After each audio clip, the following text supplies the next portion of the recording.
45 साल पहले क्या हुआ था ये जानना बहुत जरूरी है। पेपर करेंसी अचानक बंद कैसे हो गई? मुझे इन सब बातों का पता लगाने के लिए इतिहास में जाना होगा।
यस, यही है वो इंसान जिससे मेरे सवालों के जवाब मिल सकते हैं। मुझे इनसे मिलना ही होगा।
Sir, I'm so glad to meet the father of cryptocurrency.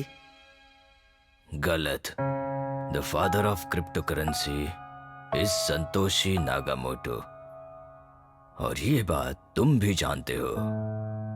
ओह, बहुत खूब। आपके इंटेलिजेंस की दाद देनी पड़ेगी। आप आज भी उतने ही स्मार्ट हैं। आमतौर पर तुम इन्वेस्टिगेटर्स जर्नलिस्ट किसकी तारीफ नहीं करते। क्या चाहिए बोलो। आपसे बातों में कोई भी नहीं जीत सकता। मुझे कुछ डाउट्स हैं और इसलिए मैंने उन पर रिसर्च किया। उसी सिलसिले में मैं आपसे मिलने आया हूं। पेपर करेंसी कैसे खत्म हुई? IMF और वर्ल्ड बैंक क्यों बंद हो गए?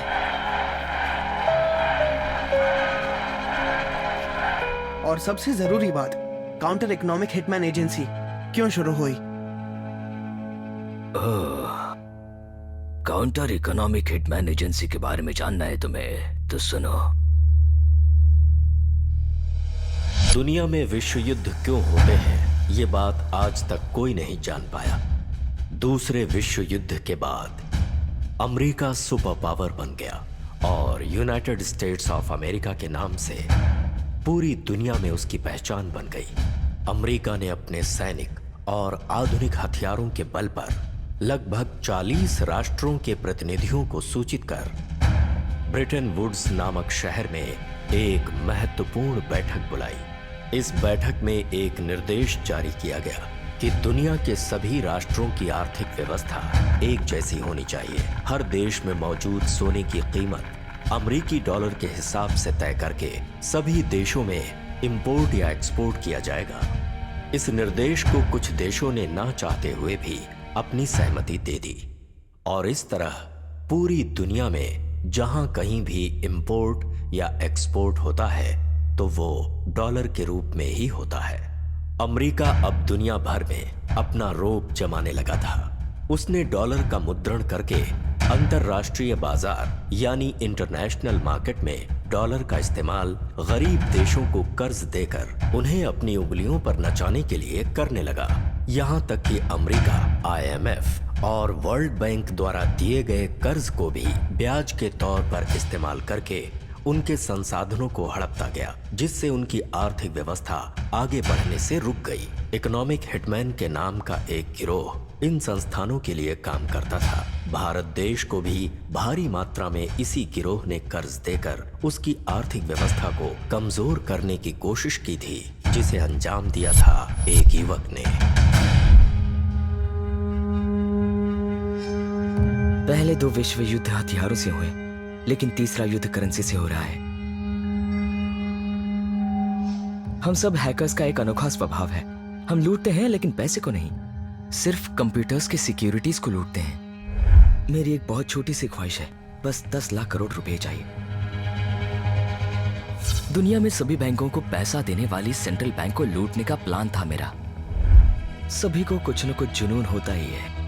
वैसे मुझे कौटिल्य ने लिखा अर्थशास्त्र और चार्ल्स बैबेज ने बनाया हुआ कंप्यूटर दोनों बेहद पसंद है। हैकिंग करते समय तुम पर कोई ध्यान नहीं देता, होने के बाद हम किसी पर ध्यान नहीं देते। 3, 2, 1 गो।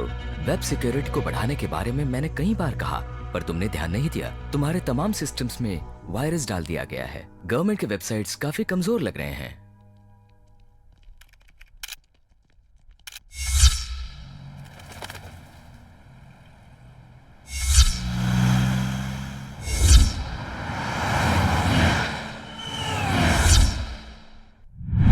यस सर, इस बार भी मनी इन्वेस्टमेंट कहकर गवर्नमेंट से मैं रिक्वेस्ट करूंगा।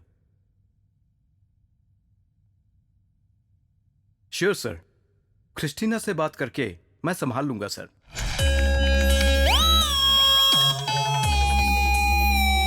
Sure sir, I will handle it, no problem.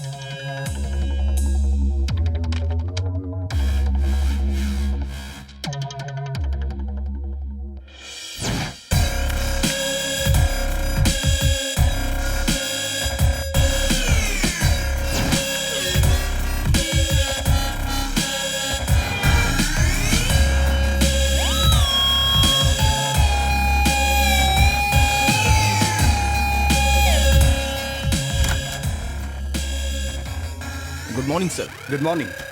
I am Firoz Merchant, हाँ। रॉ एजेंट। यस, और ये Ramaya, assistant director of CBI, proposed by central minister. Okay. अगर मैं इस सीट पे बैठा हूं तो इतना तो मालूम होगा ही।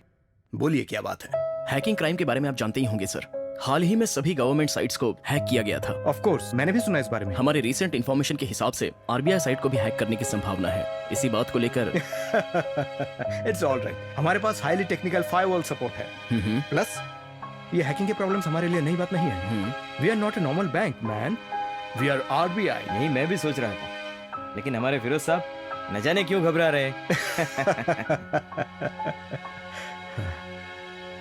ओके सर, ओके, हम फिर मिलेंगे। Nice meeting you. Nice meeting you sir. Same here. See you again. Ramaiah sir, इस फोन को जरा अनलॉक कर देंगे? सर सेलफोन पासवर्ड को अनलॉक करने के लिए हमें 4 डिजिट्स चाहिए।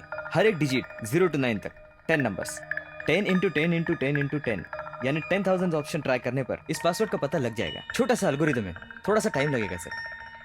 इतने छोटे से कोड को डीकोड करने के लिए आपको एल्गोरिदम चाहिए, लेकिन अंदर जिस हैकर की मैंने बात की थी वो कॉम्प्लेक्स एल्गोरिदम यूज करते हैं। इस बात को सब लोग बहुत लाइटली ले रहे हैं और ये चीज आतंकवाद से भी ज्यादा खतरनाक है। आने वाले समय में ये साइबर क्राइम सबसे बड़ा क्राइम होने वाला है। ऑलरेडी उसका प्रोसेस भी शुरू हो चुका है। वो कौन और क्यों करने वाला है इसका पता लगाना होगा। चलिए, let's go to CCC lab. Okay okay sir, let's go.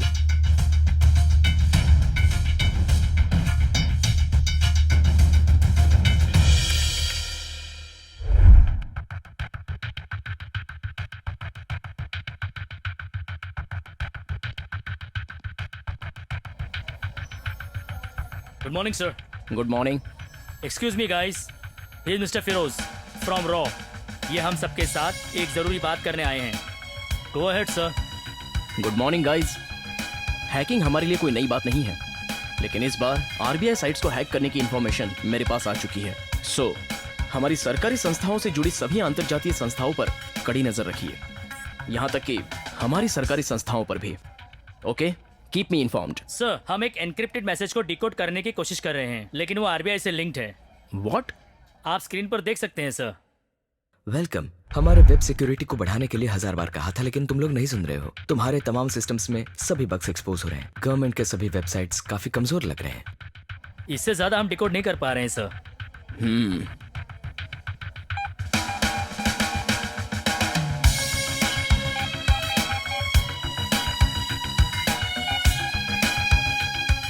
Sir, ये क्या हो रहा है? ये डरने का वक्त नहीं है, बल्कि गहराई से सोचने का वक्त है।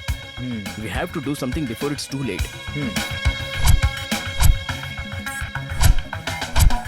नहीं, हमारे पास 7 लेयर प्रोटोकॉल है। ये दुनिया में सबसे बेहतरीन है, स्पेशली हैकिंग को रोकने के लिए हम पूरी तरह से सक्षम हैं। फॉर एग्जाम्पल, सबसे पहला लेयर,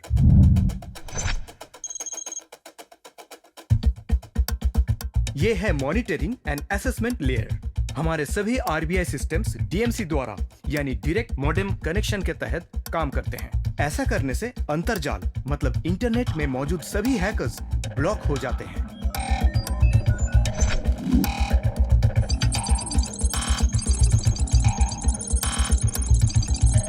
अब दूसरा लेयर, यह है पॉलिसीज एंड कंट्रोल लेयर। हमारे सभी आरबीआई सिक्योरिटी पॉलिसीज को आईआईटी के साइबर एक्सपर्ट्स द्वारा डिजाइन करवाया गया है।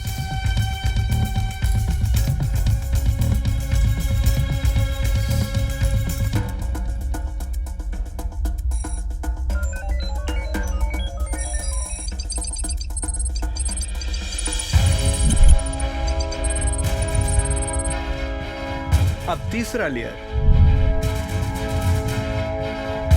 यह है एंटी हैकर सॉफ्टवेयर लेयर।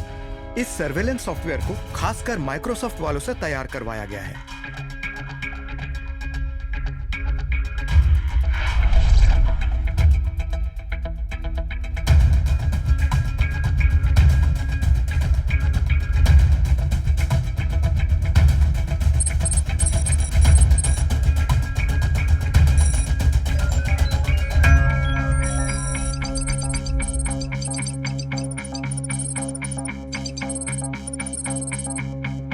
अब चौथा लेयर,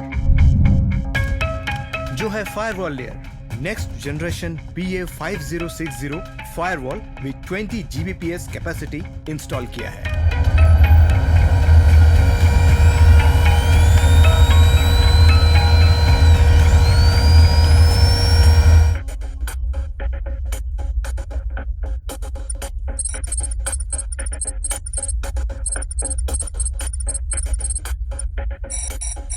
लेयर नंबर 5, इसे कहते हैं ऑथेंटिकेशन लेयर। इसमें केवल आरबीआई अधिकारी और उससे जुड़े जोनल बैंक मैनेजर्स ही अपनी आईडी लॉगिन कर सकते हैं।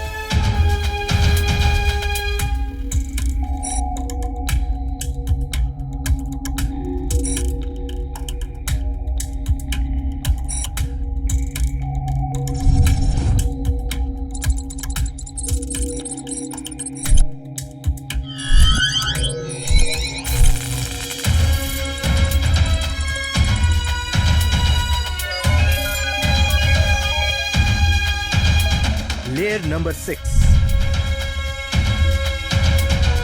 यह है एन्क्रिप्शन लेयर। एसिमेट्रिक एन्क्रिप्शन द्वारा क्रिप्टोग्राफिक एल्गोरिदम को हम यहां रन करवा रहे हैं। इन्हें पता करना यूएस में मौजूद साइबर एक्सपर्ट्स के लिए भी मुश्किल ही नहीं, नामुमकिन है।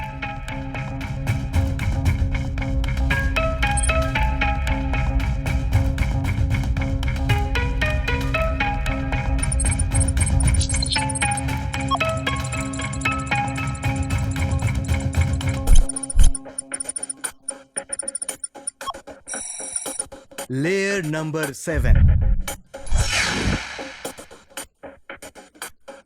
ये असेस करती है हमारी तमाम इलेक्ट्रॉनिक नेटवर्क को। यहाँ की आरटीजीएस द्वारा इंडिया में मौजूद सभी बैंकों को एक्सेस कर सकते हैं। इस लेयर में केवल बायोमेट्रिक स्कैन द्वारा या फिर रेटिना स्कैन यानी अपनी आंखों की स्कैन द्वारा ही लॉगिन किया जा सकता है।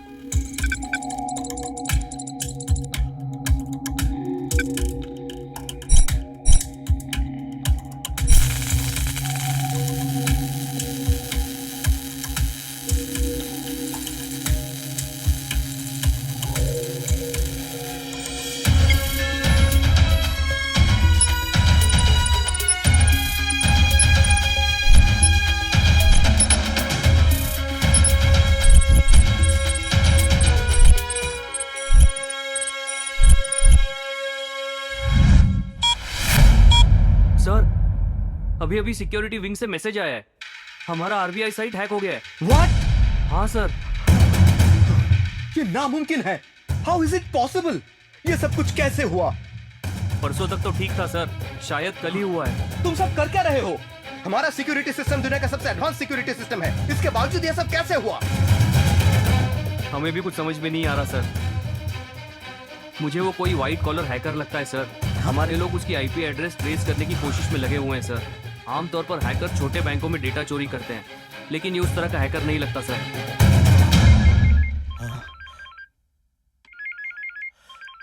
It's governor. Sir. Mister Narayanan, ये क्या हो रहा है? मैंने सुना आरबीआई साइट हैक हुई है। तुम सब क्या कर रहे थे? सर, हम सब काफी अलर्ट थे सर, लेकिन सर रॉ एजेंट फिरोज ने तुम लोगों को आगाह भी किया था। मुझे कम से कम बता दिया होता। मतलब अपना एडवांस 7 लेयर सिस्टम को हैक करना इम्पॉसिबल था, इसलिए मैंने। मुझे नहीं पता तुम क्या करोगे, लेकिन जितना जल्दी हो सके वो कौन है, ये कैसे किया, जल्दी पता करो। और सबसे जरूरी बात, मीडिया को ये बात पता नहीं चलनी चाहिए। Yes sir. फौरन सीबीआई और रॉ को बता दो, उसे जल्दी पकड़ना होगा। Sure sir. फिरोज, हर 6 महीने में एक बार, वो भी सिर्फ 60 सेकंड के लिए, हमारे सिस्टम्स अपग्रेडिंग के लिए इंटरनेट से कनेक्ट करते हैं। इस हैकर ने 60 सेकंड्स में ही इस मुश्किल एल्गोरिदम को क्रॉस करके 10 लाख करोड़ चुरा लिए। गवर्नर और गवर्नमेंट को मैं क्या जवाब दूंगा? आखिर ये सब किया किसने?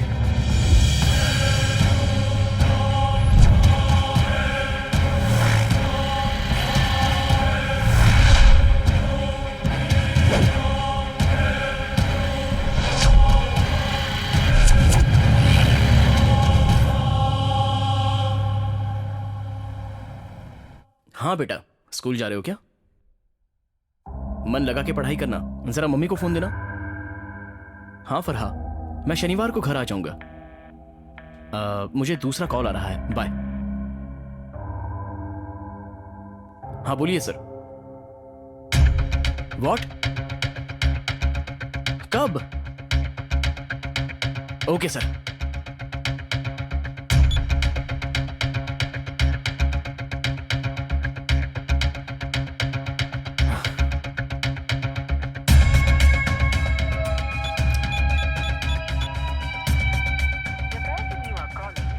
Come on, Ramaiya. Pick up the phone, man. Oh, damn it. ठीक है मैडम, जरूर। मैडम, मिनिस्टर साहब से जरा बात करके नोएडा में उस शॉपिंग कॉम्प्लेक्स का काम। ओके मैडम, जरूर करूंगा। ओके, आप उस बात की चिंता मत कीजिए मैडम। अरे मैं हूं ना। Okay madam, see you. Thank you.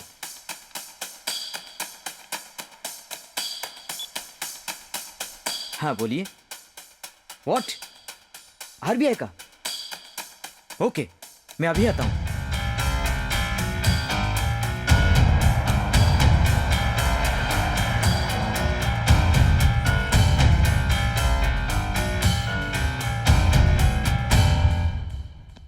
Firoz, I want to talk to you. क्या हुआ sir? I am very sorry Firoz, मैंने तुम्हारी बातों पर ध्यान नहीं दिया। आरबीआई साइट हैक हो गया है।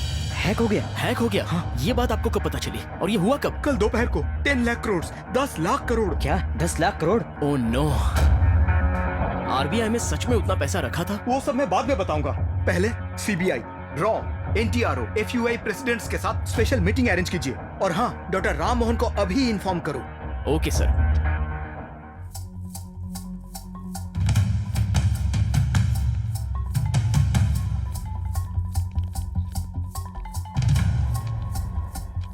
Okay guys, please sit down. एक बेहद जरूरी बात करने के लिए मैंने आप सबको इतनी अर्जेंटली यहां बुलाया है। आरबीआई साइट को किसी ने हैक करके हमारे फाइनेंशियल सिस्टम से 10 लाख करोड़ गायब कर दिया।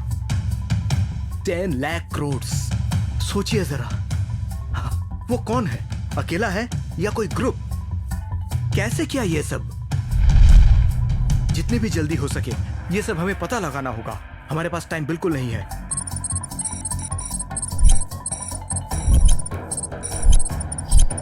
अब हमें आगे क्या करना है इसके बारे में हमारे financial intelligence unit head Ram Mohan ji हमें बताएंगे।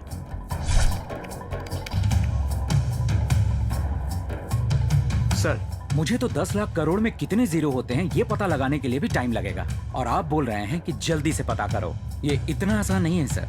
हैकिंग बहुत ही चालाकी से की हुई चोरी है। बिना हमारी अनुमति के और बिना हमें पता चले ये हैकर्स अकाउंट की इंफॉर्मेशन भी ले लेते हैं और उसे चुरा भी लेते हैं। मेरे हिसाब से तो ये काफी सालों से और बहुत सोच समझकर किया हुआ प्लान लगता है, पर उसे ट्रैक कैसे करेंगे? समंदर की जानकारी लेने के लिए सीधे समंदर में कूदने की जरूरत नहीं है। उससे मिलने वाली नदियों के सहारे भी हम जान सकते हैं। इसी तरह आरबीआई के साथ भी लाखों अकाउंट्स जुड़े हुए हैं। सैलरी, करंट, सेविंग्स, ऐसे काफी अकाउंट्स कस्टमर्स के होते हैं। इसका मतलब भारत में जिस किसी के भी अकाउंट्स हैं वो इनडायरेक्टली आरबीआई से जुड़े हुए हैं। सर 10 लाख करोड़ कोई कैसे विड्रॉ कर सकता है और इतना पैसा कोई कैसे ले जा सकता है? वो फिजिकल मनी नहीं होता, वो इलेक्ट्रॉनिक मनी होता है।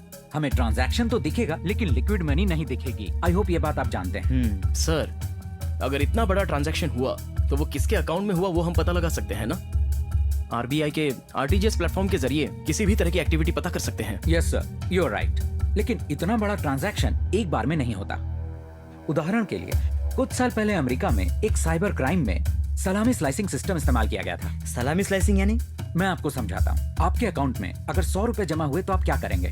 मैं ज्यादा ध्यान नहीं देता हूँ। कोई बोनस या बैंक से इंटरेस्ट आया ऐसा समझ लेता हूँ। अगर 1 करोड़ रुपए हुए तो घबरा जाएंगे ना। अगर आप ईमानदार हुए तो उन्हें बताएंगे, अगर आप नहीं भी बताएंगे तब भी उन्हें पता चल ही जाएगा। शायद यहाँ भी ऐसा ही हुआ। ये अमाउंट छोटे छोटे हिस्सों में बांटकर इलेक्ट्रॉनिक ट्रेडिंग या ट्रांजैक्शन ज्यादा करने वालों के डीमैट अकाउंट्स यानी फॉरेक्स ट्रेडिंग करने वालों के अकाउंट्स में ट्रांसफर कर देते हैं। इंटरनेशनल फॉरेक्स मार्केट एक महासमंदर है।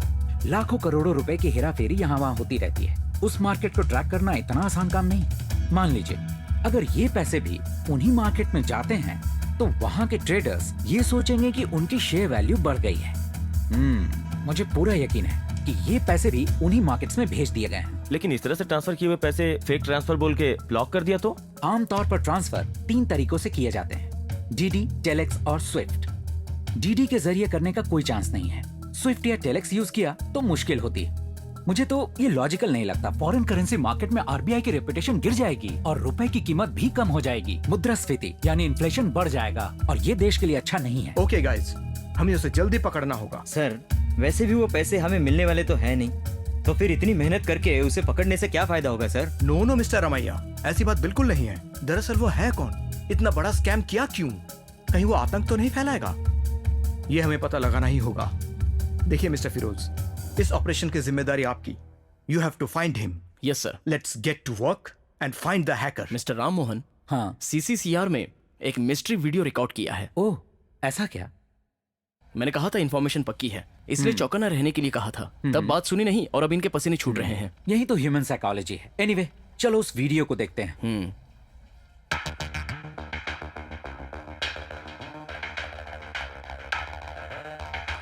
3, 2, 1, go। वेलकम। हमारे वेब सिक्योरिटी को बढ़ाने के लिए 1000 बार कहा था, लेकिन तुम लोग नहीं सुन रहे हो। तुम्हारे तमाम सिस्टम्स में सभी बग्स एक्सपोज हो रहे हैं। गवर्नमेंट के सभी वेबसाइट्स काफी कमजोर लग रहे हैं, कमजोर लग रहे हैं, कमजोर लग रहे हैं, कमजोर लग रहे हैं, कमजोर कमजोर कमजोर कमजोर कमजोर लग रहे हैं। वो 10 लाख करोड़ का क्या किया होगा, मुझे टेंशन हो रहा है सर। इन हैकर्स को गोली मार देनी चाहिए। सबको नहीं रमैया जी। ये हैकर्स 2 तरह के होते हैं। पहले हैं व्हाइट हैकर्स। ये लोग पैसे लेकर वेबसाइट हैक करके उसे प्रोटेक्ट करते रहते हैं। उनमें से कुछ लोग तो सरकार के लिए भी काम करते हैं। और दूसरे हैं ब्लैक हैकर्स। ये लोग इन्फॉर्मेशन चुरा के दूसरे लोगों को दे देते हैं और नेट बैंकिंग द्वारा पैसे हड़प लेते हैं। ओके, ऐसे लोगों की लाइफ में ऐश है। बैठे बैठे आसानी से लाखों करोड़ों रुपया कमा लेते हैं सर। इतना ही नहीं रामैया जी, ये हैक्टिमिस्ट एक इंटरनेट गैंग से होते हैं। इन्होंने इंटरनेट या डिजिटल की दुनिया में तबाही मचाई हुई है। सभी देशों में इनके आदमी फैले हुए हैं। एक अजीब तरह का नकली मास्क पहनकर ये लोग वीडियो बनाकर वायरल करते हैं। मेरे ख्याल से ये हैकर भी इसी गैंग का एक मेंबर होगा। इनके अलावा मौज मस्ती के लिए भी हैक करने वाले हैकर्स हैं, जिन्हें ग्रे हैकर्स कहते हैं। ग्रे हैकर्स को मस्ती के लिए ये सब करने से क्या मिलेगा? 1 second. Hello, very good, keep me informed. Firoz, Hyderabad के एक सॉफ्टवेयर कंपनी में हैकिंग का पता चल गया है, इसलिए तुम दोनों को जाना होगा। ओके।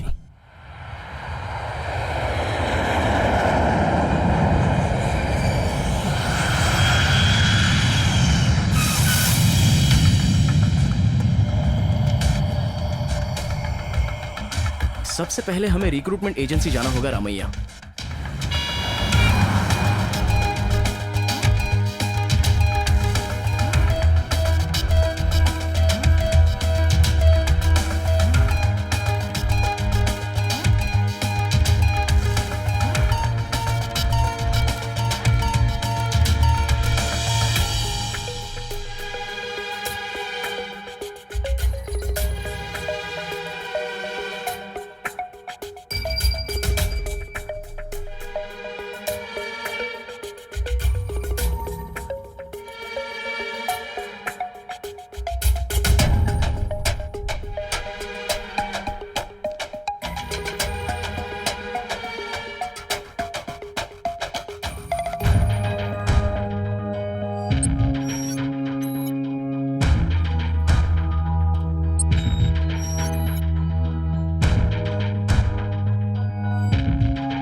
कौन है आप लोग? We are from CBI. Appointment है आपके पास? आईडी कार्ड है?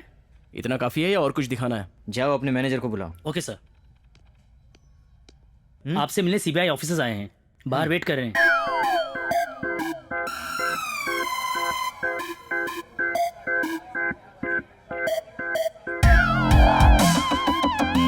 Hello mister Das. हेलो।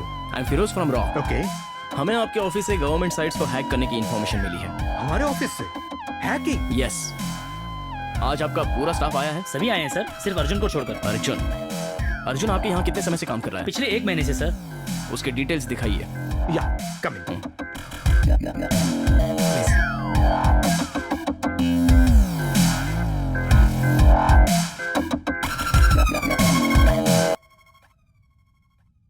ये क्या है?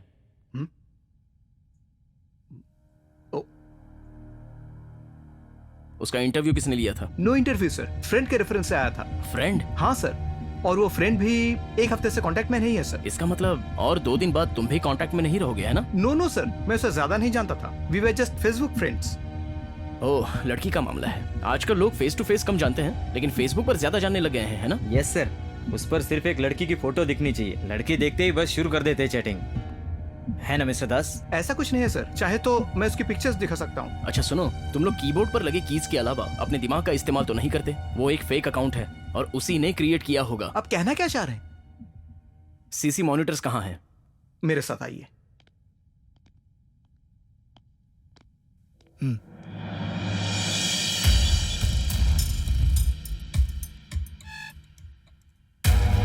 What? ओह नो, उसने वीडियोस भी ब्लॉक कर दिए। असल में तुम करते क्या हो? तुम्हारे क्लाइंट्स कौन हैं? आरबीआई बॉम्बे स्टॉक एक्सचेंज को हम टेक्निकल सपोर्ट देते हैं। अर्जुन का बर्ताव कैसा है? वो एक सरफिरा इंसान है, इतना ही जानता हूँ। अर्जुन के कलीग अरुण से पूछिए। अरुण कहाँ है? आइए मिलवा देता हूँ।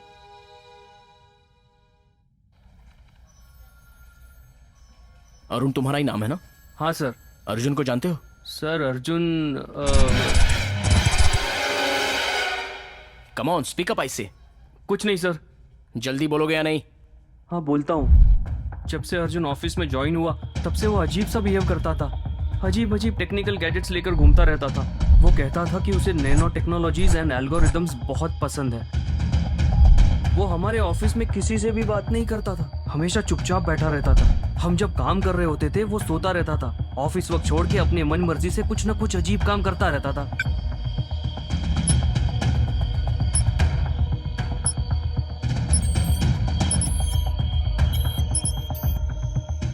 और कोई कुछ भी पूछे तो वो जवाब नहीं देता था। मतलब अजीब सा बर्ताव होता था उसका? हाँ, कभी कभी वो बहस करता था सर। एक दिन उसे पता चल गया कि मैं उस पर नजर रख रहा हूँ, इसीलिए उसने मुझे वार्निंग दी।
हे अर्जुन, तुम इतनी रात को ये ट्रांसफार्मर और टावर के पास में क्या कर रहे हो? और तुमने ये मास्क क्यों पहन रखा है?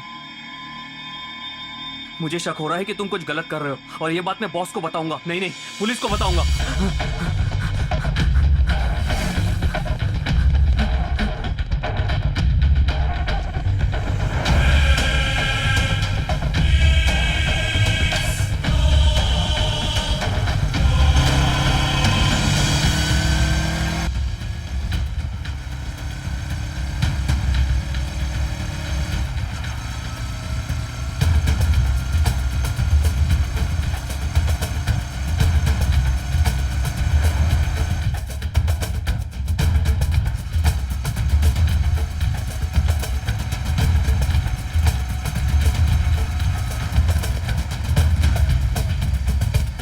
अर्जुन प्लीज मुझे जाने दो।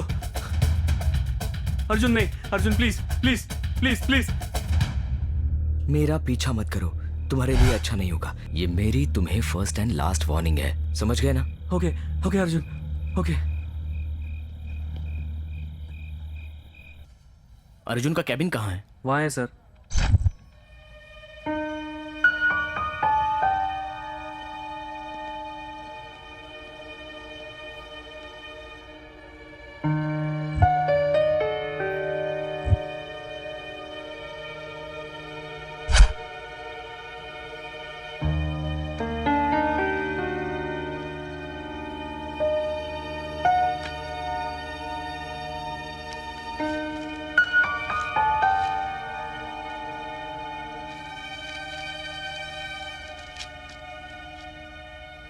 This is money bank. मुझे इस बैंक मैनेजर का नंबर चाहिए। मैं पता करता हूँ सर। ओह, तुम क्या कर रहे हो? काम कर रहे हो कि टाइम पास कर रहे हो? ऑफिस का एक भी काम नहीं करते हो, बाकी सब काम करते हो और तुम टाइम पास करते हो। कब आते हो कब जाते हो कुछ मालूम ही नहीं पड़ता। जरा उनको देखो और खुद को देखो। ये दाढ़ी, ये बाल, अपनी क्या हालत बना के रखी है। किसी भी एंगल से सॉफ्टवेयर इंजीनियर नहीं लगते। ये डेस्क तो देखो तुम्हारा, सारा सामान कैसा बिखरा पड़ा है। तुम्हें तो किसी बात का असर ही नहीं होता। देखो तो नवाब साहब कितनी देरी से आए हैं और आने के बाद सीधा बुक पढ़ने बैठ गए हैं। तुम्हें रखने का क्या फायदा? अरे तुम्हें कुछ समझ में नहीं आ रहा है मैं क्या कह रहा हूं? हाँ,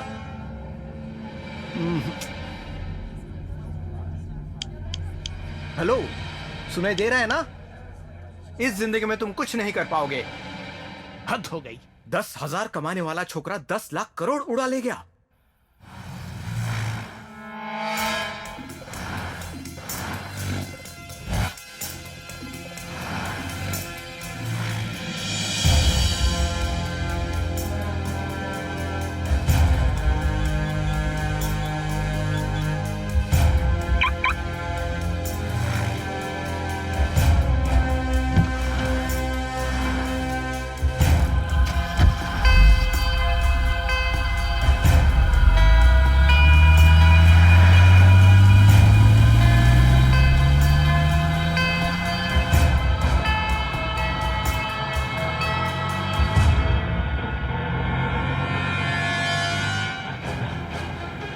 हाँ मिनिस्टर साहब बोलिए।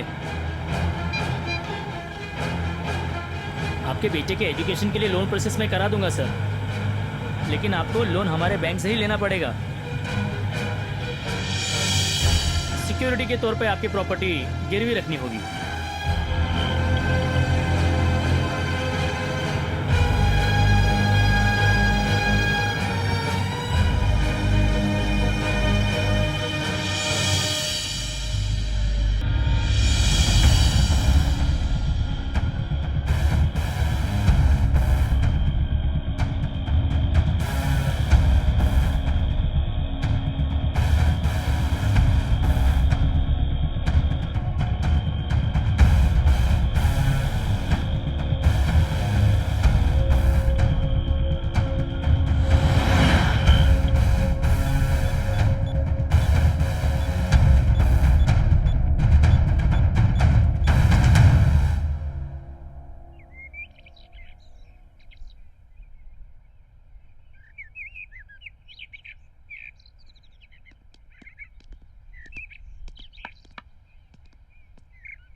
आप लोग कौन? आप मिस्टर अर्जुन को...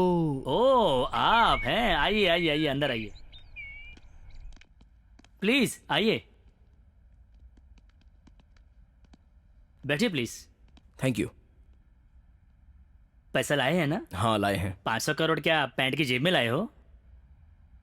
बाहर गाड़ी में रखे हुए हैं। ओ गाड़ी में है। आप कुछ देने वाले हैं ना? Okay okay, 1 minute. लगता है इसने आरबीआई के किसी जरूरी डिपार्टमेंट की जानकारी उसे दी है, वरना वो इतनी बड़ी रकम इसे क्यों देगा? मुझे भी यही लगता है।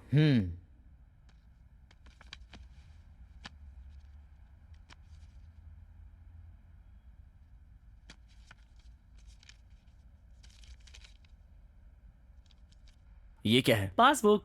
मुझे पता है। 500 करोड़ के बदले यही देने वाले थे क्या? हाँ बिल्कुल, वो मेरे अकाउंट में 500 करोड़ डिपॉजिट करेंगे ऐसा कहा था मुझे, आपको बताया नहीं क्या? आरबीआई से 10 लाख करोड़ चोरी करके दोनों नाटक कर रहे हो क्या? बताओ, तुम दोनों का क्या कनेक्शन है? आरबीआई से जुड़ी क्या जानकारी दी है उसे? आरबीआई से मतलब? ये 10 लाख करोड़ कहाँ से आए और आप लोग हैं कौन? हम सीबीआई से हैं। आप बता, असल में वो कौन है? तुम दोनों की मुलाकात कैसे हुई थी और हमारे यहाँ आने से पहले क्या हुआ था? बोल। ओके ओके, मैं समझ गया, मैं सब बताता हूँ। अपने तो जैसे हेलो मेरे गिरीश भाई। तुम कौन हो भाई, और मेरे घर में क्या कर रहे हो? मैं तो तुम्हारा इंतजार कर रहा हूँ यहाँ। सभी दरवाजे तो बंद है, फिर तुम अंदर कैसे आए? वॉचमैन रुको, पुलिस को बुलाता हूँ। Hello hello mister Girish. ये तुम्हारी आवाज है? हाँ, और जब तक मैं नहीं चाहूंगा तुम किसी से कांटेक्ट नहीं कर सकते। अब इस वक्त तुम्हारा घर, तुम्हारा फोन, सब कुछ मेरे कंट्रोल में है। रिलैक्स गिरीश भाई, रिलैक्स। पहले आप शांत हो जाइए और यहाँ बैठ के मेरी बात सुनिए। क्या चाहिए तुम्हें? तुम्हारे बैंक अकाउंट के डिटेल्स। क्या? प्रजा कष्ट पार्टी का नाम सुना है? हाँ सुना था, पिछले इलेक्शन में बुरी तरह हार गए थे। इलेक्शन कमीशन वालों ने उनसे 500 करोड़ रुपए लिए थे। यस, अब हो जाएंगे 1000 करोड़, क्योंकि मेरे पास 500 करोड़ हैं, जिसे मैं तुम्हारे अकाउंट में डिपॉजिट करूंगा। 500 करोड़ मेरे बैंक में डिपॉजिट करने का मतलब है मुझे इस अकाउंट को आरबीआई से छुपाना पड़ेगा। वैसे प्रजा कष्ट पार्टी से तुम्हारा क्या संबंध है? तुम्हारे सवालों का 50 करोड़ जवाब के रूप में दूंगा, चलेगा? हाँ ये तो बहुत अच्छी बात है। तुम्हारे लिए पासबुक और चेकबुक मैं तैयार कर लूंगा, बस अपने आदमियों को भेज देना। 2 दिन बाद हमारे आदमी आपको वो रकम दे देंगे। ओके, थैंक यू गिरीश भाई।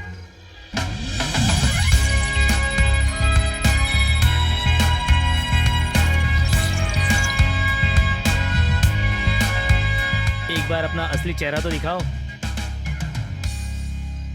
सर सब कुछ ऐसा ही हुआ था, उसने अपना चेहरा नहीं दिखाया।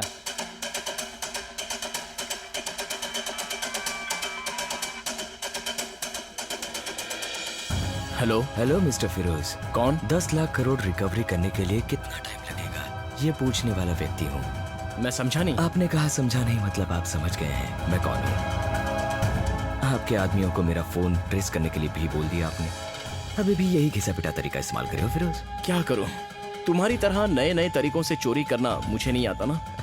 फिरोज फिरोज फिरोज, मैं जो कर रहा हूँ वो चोरी नहीं है। तो क्या है? बड़ों की सेवा? देश की सेवा। व्हाट? जाने दो, तुम नहीं समझ पाओगे। मुझे बताने की जरूरत भी नहीं है, डायरेक्ट मिलने के बाद ही तुमसे उगलवाऊंगा। डायरेक्ट मिलोगे मुझसे? ना मिलने के लिए तुम भगवान तो नहीं हो ना? वो भगवान भी मंदिर में मिलेगा, लेकिन मैं तुम्हें कभी नहीं मिलूंगा। तुमने ये बताने के लिए फोन किया था क्या? नहीं, तुम जैसे ईमानदार ऑफिसर ने मुझे ढूंढने के लिए टाइम वेस्ट करने से अच्छा जो देश के साथ नाइंसाफी कर रहे हैं उन्हें पकड़ो, ये बताने के लिए फोन किया। तुम अपने आप को निर्दोष साबित करने की कोशिश कर रहे हो क्या? वो तो अदालत में ही पता चलेगा। अदालत? हाँ अदालत में मैं तुझे पकड़ूंगा। ठीक है ठीक है, wish you all the best, good bye.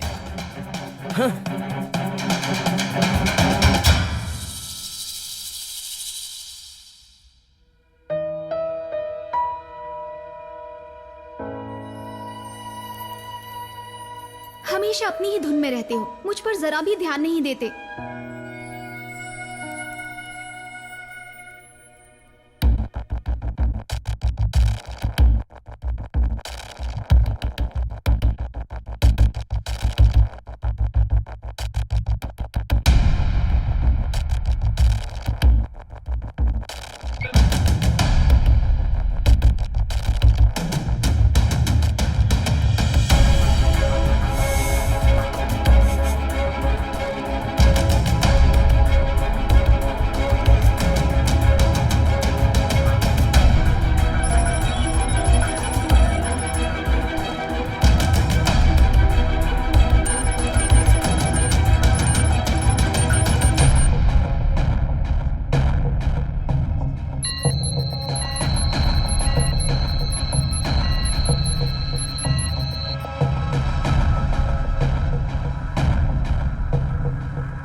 Access granted.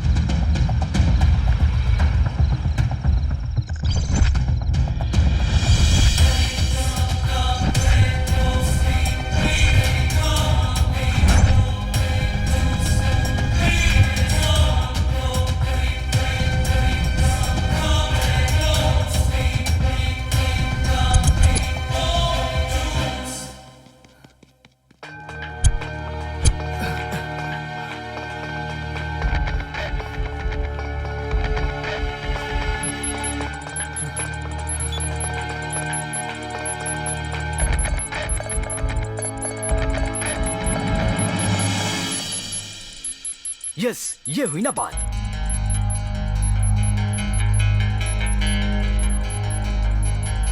Hello Mike, where is Christina? वो ब्राजील में है। Thank you.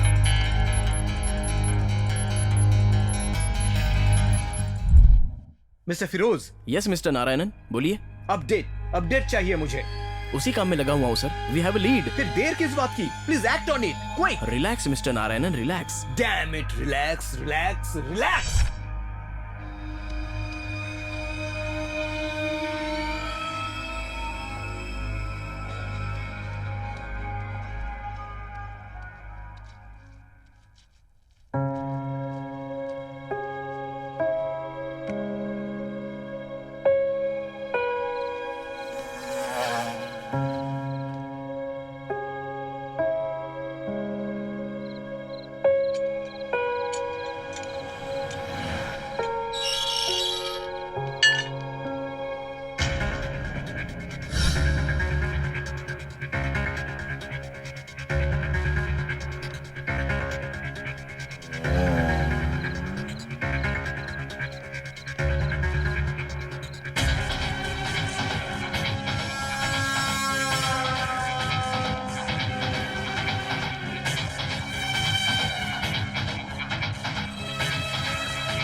बैंक में घुसकर लूटने से अच्छा उसे हैकिंग करके लूटना आसान है। ये सब क्या है सर? ये कोई वीडियो गेम सेंटर जैसा कुछ चला रहा था क्या? Shut up Ramaiah. यस, यही है अर्जुन कुमार। ये IMF में इकोनॉमिस्ट था, MIT में engineering, PhD economics from Harvard.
Morning guys.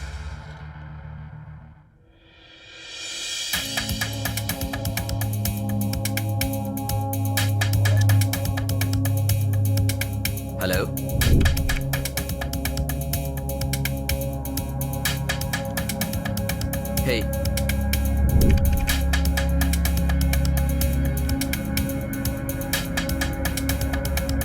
Hello.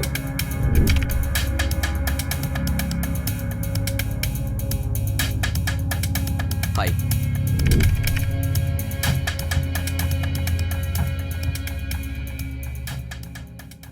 Well, I'm not gonna take much of your time here today.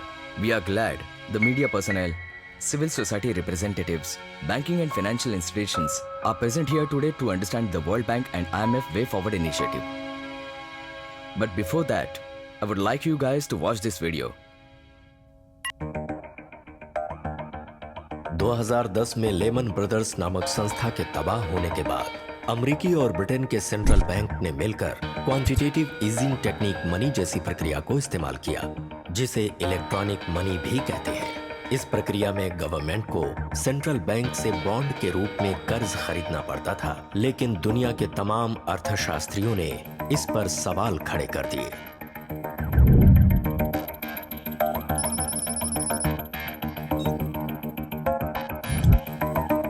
उदाहरण के तौर पर अमेरिका और ब्रिटेन में हो रहे वॉल स्ट्रीट आंदोलन, जो इस प्रक्रिया के नाकाम होने का जीता जागता सबूत है। इस सिस्टम के लिए वर्ल्ड बैंक और IMF विकास की ओर बढ़ने वाले देशों पर अपना दबाव डाल रहे थे, और इधर डॉक्टर अर्जुन कुमार इसी सिस्टम के खिलाफ आवाज उठा रहा था। वो गरीब और विकास की तरफ अग्रसर होने वाले देशों को बिना ब्याज के कर्ज देने के लिए जोर दे रहा था। Or doing business with them.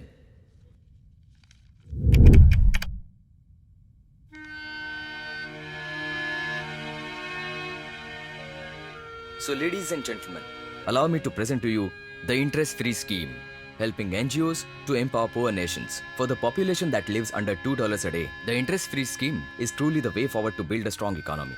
I believe in the interest-free world. Thank you.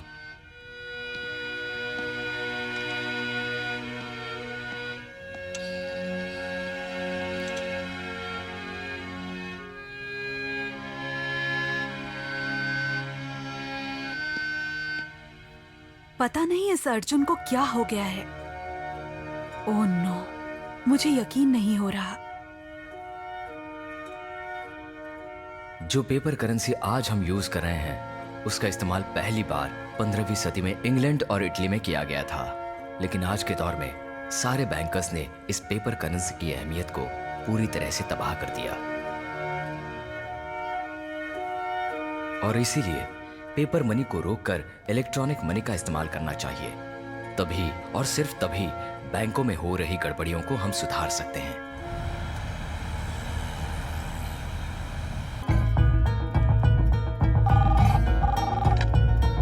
Hello. हाँ, मैं समझ सकती हूँ। मैंने अभी अभी ब्रिक्स डेवलपमेंट बैंक के बारे में पढ़ा। हम सेंट्रल बैंक के साथ काम करने की कोशिश कर रहे हैं, वैल्यू कम करने के लिए। मैंने उसे समझाने की कोशिश की। मुझे नहीं लगता कि वो हमारा साथ देगा।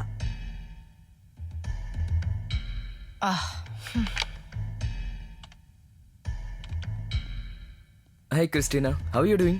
हम इस बारे में पहले ही बात कर चुके हैं Arjun. And I thought I made it very clear that I have my principles and I'll stand by them. हम बैंकर्स हैं, आखिर हम भी यहाँ बिजनेस करने बैठे हैं अर्जुन। ये मत भूलो कि हम पैसों से काम करते हैं और पैसों के लिए भी। This weight of money system is of no use. Look at the Wall Street protests around the world.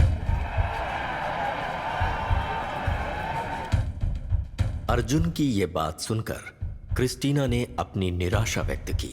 Arjun ने कहा था कि वो अपने उसूलों के खिलाफ काम नहीं करेगा, और बैंकर्स पर से लोगों का विश्वास उठ रहा था। ऊंचे पोस्ट पर काम करने वाले अर्जुन की कीमत लाखों करोड़ों में थी। इसीलिए क्रिस्टीना ने IMF के खिलाफ काम ना करने की अर्जुन को सलाह दी।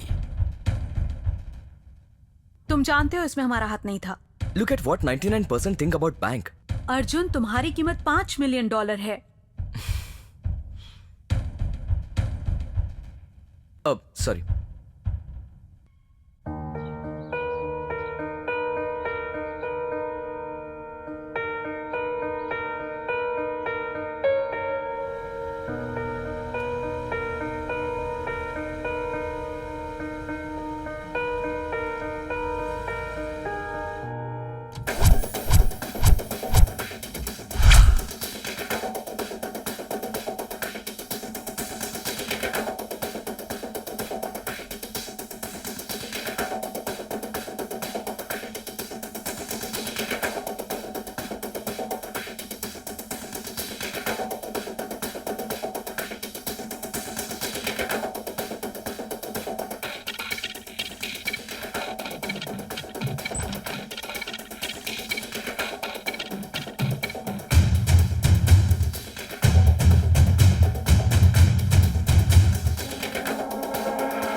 ये क्या हो गया अर्जुन? हम अभी अभी तो मिले थे और मुझे तुमसे बहुत कुछ नहीं, कहना था। तुम घबराओ मत, अर्जुन, एम्बुलेंस बुलाता हूँ। तुमसे कुछ कहना है। हाँ बोलो, क्या बात है? तुम्हें अपने उसूलों के लिए खुद वो सब लड़ना बात होगा। करने का ये समय नहीं है। रुको, मुझे तुम्हारी यही बात बहुत अच्छी लगती है। मैं पहले फर्स्ट एड बॉक्स लेकर आता हूँ। तुम रुको रुको रुको। Courtney, Courtney, Courtney.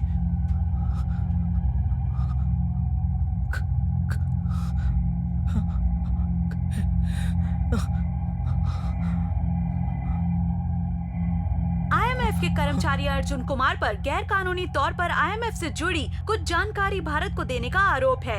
RBI deputy governor ने इस आरोप को लेकर कुछ बताया। आईएमएफ डिप्टी गवर्नर ने इस बात को सच करार दिया। तो जैसा कि हमने आपको बताया, आईएमएफ के कर्मचारी अर्जुन कुमार पर साइबर क्राइम से जुड़ने का आरोप लग गया है।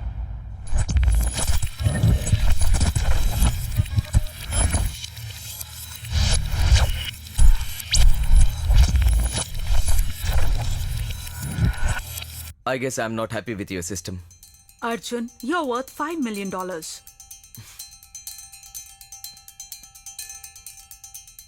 Oh, sorry.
उस वक्त इसके ऊपर चीटिंग और मर्डर का भी इल्जाम लगा।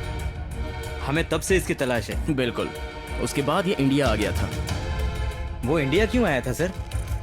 अकॉर्डिंग टू माई एनालिसिस उस चीटिंग केस और इंडिया का कोई ना कोई कनेक्शन जरूर होगा।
हेलो मिस्टर फिरोज, काफी जल्दी मेरे घर पर पहुंच गए। लेकिन गुड लक, हमारे आने से पहले ही गायब हो गए। Bad luck to you. वो ठीक है, अब तुम कहाँ पर हो?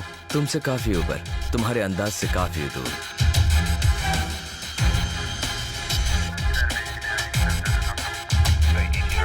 हाँ जाओ जाओ, जहाँ जहाँ तुम जाओगे वहाँ वहाँ मैं आऊंगा। जाहिर सी बात है। देखो अर्जुन, 4 साल पहले तुम पर एक चीटिंग का केस हुआ था। वो झूठ झूठ न रहे इसलिए हकीकत में बदल दिया। मतलब? मैंने भलाई करने का सोचा था, लेकिन जो मुझसे चलते हैं उन्होंने मुझे दुनिया के सामने चोर साबित कर दिया। देखो मिस्टर अर्जुन, ये कहानियां मैं नहीं मानता। जिस रकम की जरूरत नहीं उसे आरबीआई ने क्यों लिया? हैकिंग की बात पता चलते ही गवर्नर और डिप्टी गवर्नर इतना क्यों घबराए बोलो?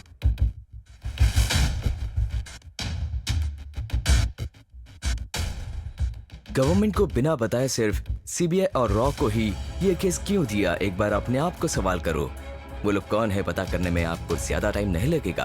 देखो अर्जुन, ये तुम्हारी फिल्मी कहानियां मैं नहीं मानता। यकीन करना होगा फिरोज, क्योंकि ये कहानी नहीं सच्चाई है। अगर ये सच है तो अदालत में पेश होकर खुद को निर्दोष साबित करो। मुझे दोषी साबित करने से देश को नुकसान के अलावा कोई फायदा नहीं होगा। तुम्हें दोषी साबित करने से देश को नुकसान होगा? वो कैसे? सब कुछ आसानी से बता दिया तो तुम क्या करोगे रॉ एजेंट मिस्टर फिरोज? देखो अर्जुन, तुम जैसे इकोनॉमिस्ट की देश को सख्त जरूरत है, इसलिए सरेंडर कर दो। तुम्हारे पॉलिसी से गवर्नमेंट को फायदा मैं दिलवाऊंगा। तुम हम जैसे लोग ईमानदारी से तो काम करेंगे मिस्टर फिरोज, लेकिन हमारे ऊपर जो बैठे हैं ना खुद ठीक से करेंगे ना हमें करने देंगे। सिर्फ भारत देश में ही नहीं, तमाम देशों में काफी लोग अपने अपने काम ईमानदारी से करें तो मेरे जैसों की जरूरत नहीं। Good bye. Hello hello Arjun,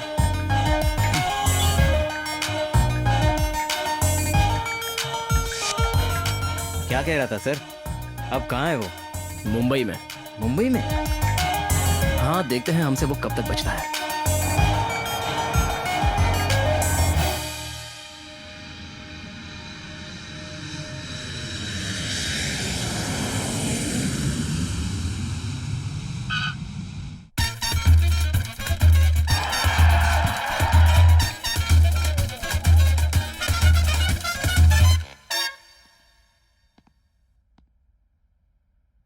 आप बिल्कुल चिंता मत कीजिए madam. No no no no, ये बात गवर्नमेंट को किसी भी हालत में पता नहीं चलेगी। I am sure. मैडम, मुझे सिर्फ 2 दिन का टाइम दीजिए, मैं इस मामले को सुलझा लूंगा। Yes, okay. हाँ हाँ, ओह, हाँ। मैं come in sir?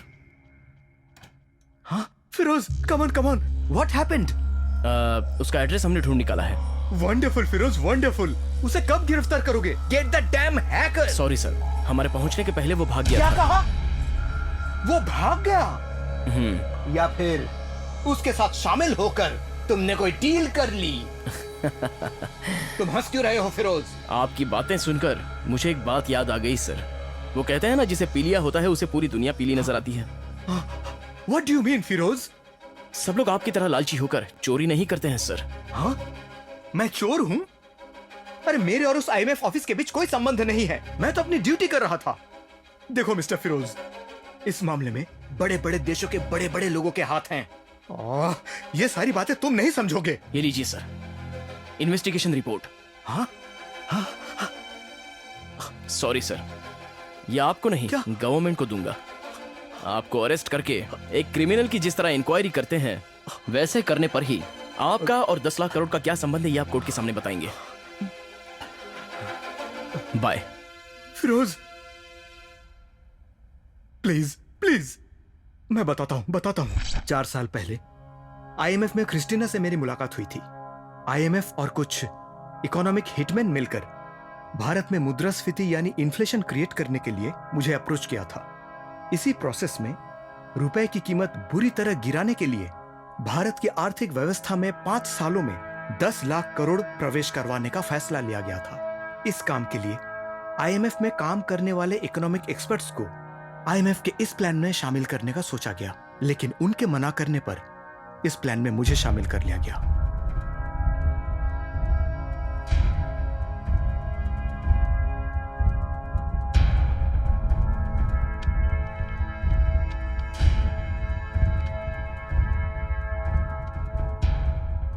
IMF director Christina से मिलने के बाद और उसके मना करने के बावजूद RBI deputy governor doctor Narayanan एक इकोनॉमिक हिटमैन के रूप में भारत को टारगेट कर रहे थे। रुपए की कीमत गिराने के लिए उन्होंने कुछ साजिशें रची और इस काम के लिए उन्होंने अर्जुन की मदद ली। डॉक्टर नारायणन को ये सब कुछ आसान लग रहा था।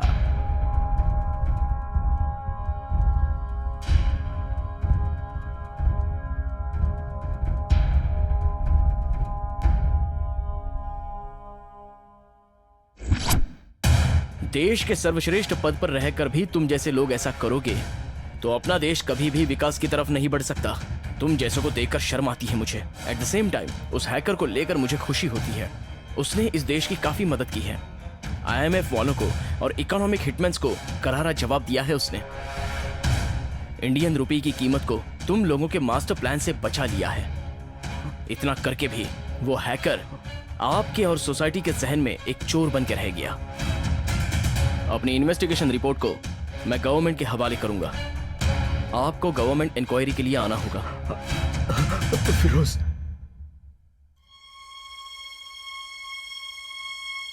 क्या हुआ? एक बढ़िया वकील को मुंह मांगी कीमत देकर बाहर निकलने के बारे में सोच रहे हो ना? उस हैकर ने आपके हिस्से के कमीशन को भी हैक कर लिया।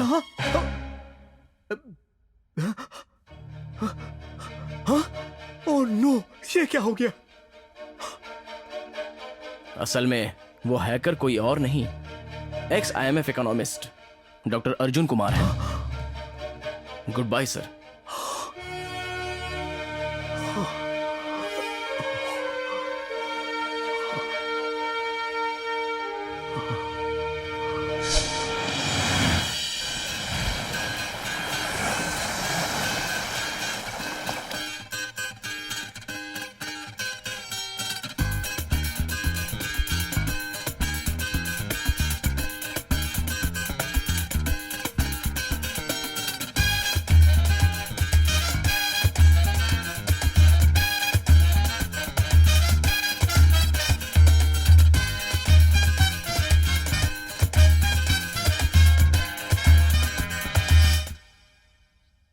May I come in?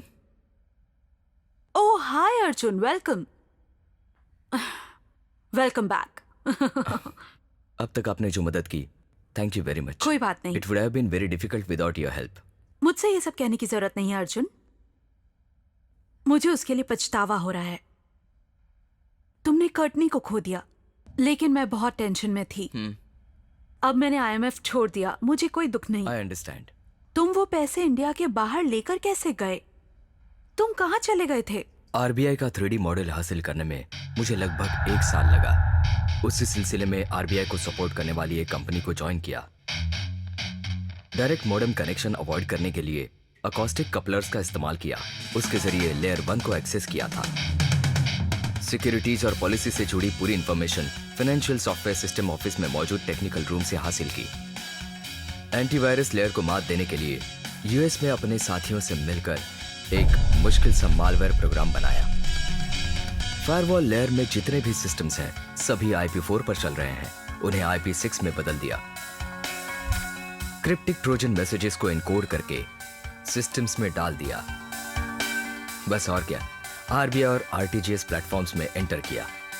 उसमें इंडियन इकोनॉमी में अगले 5 सालों में इस्तेमाल में लाने वाले 10 लाख करोड़ का इलेक्ट्रॉनिक मनी का एक्सेस मिला था। वो पैसे मनी बैंक जनरल मैनेजर के फिंगरप्रिंट्स के जरिए स्कैन करके इंडिया में मौजूद 2 करोड़ डीमैट अकाउंट्स में जमा कर दिया।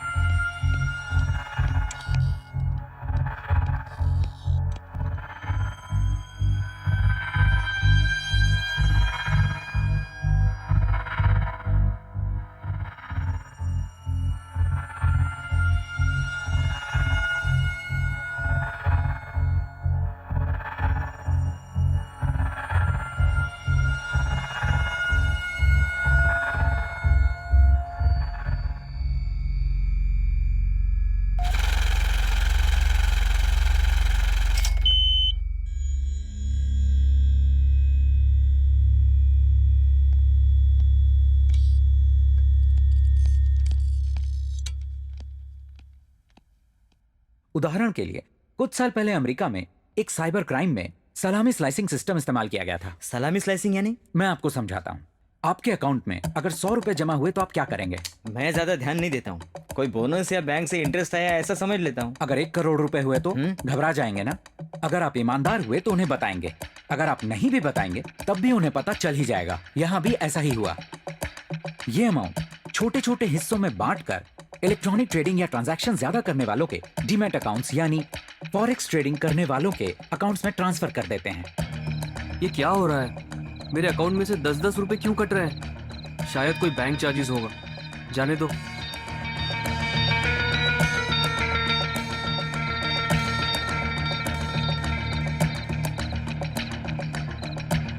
छोटे छोटे हिस्सों में बांटकर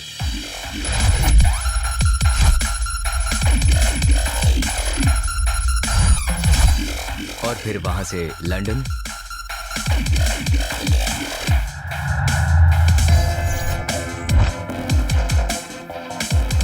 न्यूयॉर्क,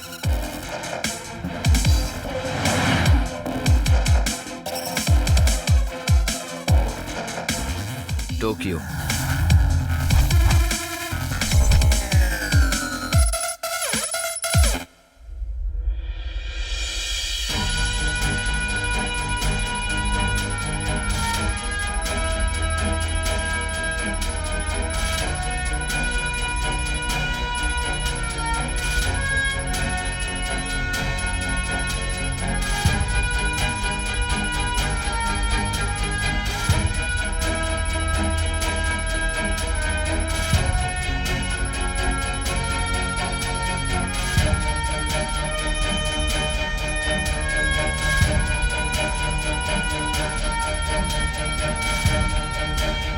गरीब देशों में मदद करने वाली प्राइवेट संस्थाओं में इन्वेस्ट किया।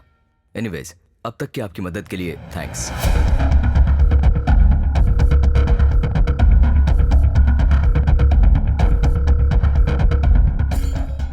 कहाँ गायब हो गया? क्या कर रहा होगा?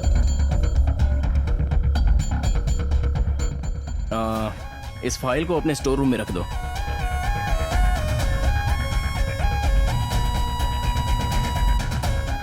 असल में इन हैकर्स पर जितना रिसर्च करो उतना कंफ्यूजन पैदा हो रहा है। अगर दुनिया में सबसे बड़े हैकर्स की लिस्ट देखें तो उनमें सबसे पहले आएगा अमेरिका में रहने वाला केविन मैकनिक। इस महाशय ने IBM और मोटोरोला जैसी मल्टीनेशनल कंपनीज के साथ स्कैम करके जानबूझकर खुद को पुलिस के हवाले कर दिया और आज ये शख्स एक कंप्यूटर सिक्योरिटी कंपनी को इस तरह चला रहा है जैसे कुछ हुआ ही ना हो। और इस शख्स का नाम है व्लादिमीर लेविन। साल 1994 में घर में अपने बाप के खरीदे हुए कंप्यूटर के जरिए सिटी बैंक में एंटर करके मिलियंस ऑफ डॉलर्स को यूं उड़ा के ले गया। सिर्फ 3 साल जेल में काटकर वो बाहर आ गया। और ये है कनाडा का माइकल कैल्सी। इन महाशय ने साल 2000 में याहू, अमेजॉन, और फीफा जैसी वेबसाइट को हैक किया था। जब उसने इस काम को अंजाम दिया था तब उसकी उम्र सिर्फ 16 साल की थी और उसे 8 महीने जेल हुई थी। और ये है स्कॉटलैंड के निवासी गैरी मैग्नम। इस हीरो ने तो सीधे अमेरिका की पूरी 90 मिलिट्री वेबसाइट्स और नासा में घुसकर बेहद जरूरी जानकारी को डिलीट कर दिया। एक नंबर का साइको है ये। इसे यूएस के कोर्ट में सजा देनी है या यूके के कोर्ट में सजा देनी है, ये समझ में नहीं आने के कारण इसे छोड़ दिया गया। और अब ये मिस्टर अर्जुन कुमार, उसके और उसके उसूलों के प्रति जो अन्याय हुआ उसका बदला लेने के लिए इसने सीधे आरबीआई से भारी रकम 10 लाख करोड़ रुपए गायब कर दिए। ये एक जमाने में आईएमएफ का फेमस इकोनॉमिस्ट था, लेकिन अब कहां है ये किसी को नहीं पता।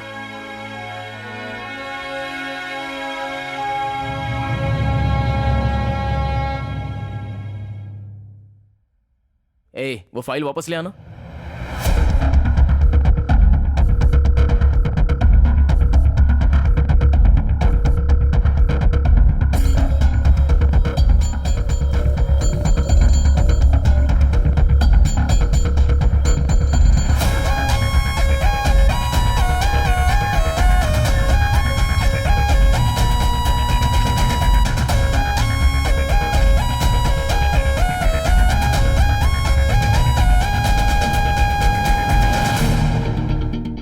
ब्राजील के लिए एक टिकट बुक करो जल्दी।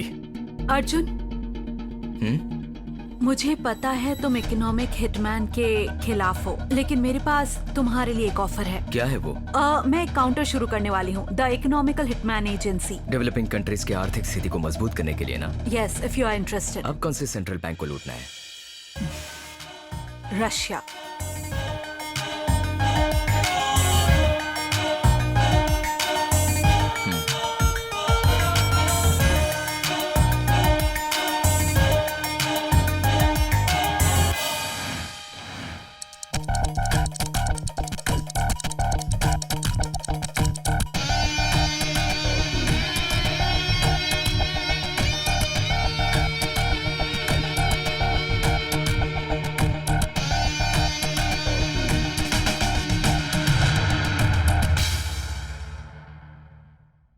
मशहूर हैक ग्रुप ने अमेरिका के अनजान हैकिंग ग्रुप्स के साथ हाथ मिलाकर अलग अलग देशों के सेंट्रल बैंक्स को हैक कर लिया। पूरे विकसित देशों के दबाव के कारण अमेरिका ने वर्ल्ड बैंक और आईएमएफ को बंद कर दिया। Brazil, Russia, India, China, south Africa जैसे देशों ने मिलकर नई आर्थिक व्यवस्था का आयोजन किया है। बिटकॉइन जैसे इलेक्ट्रॉनिक मॉनिटर को इस्तेमाल में लाने के लिए शंघाई ने मॉनिटर कॉन्फ्रेंस निर्धारित किया है।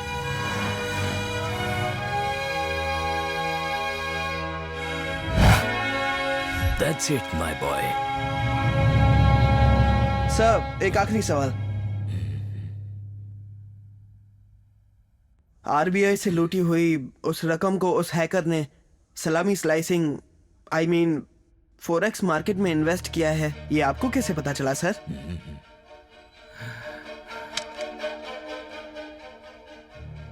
तुम खुद ही पता कर लो।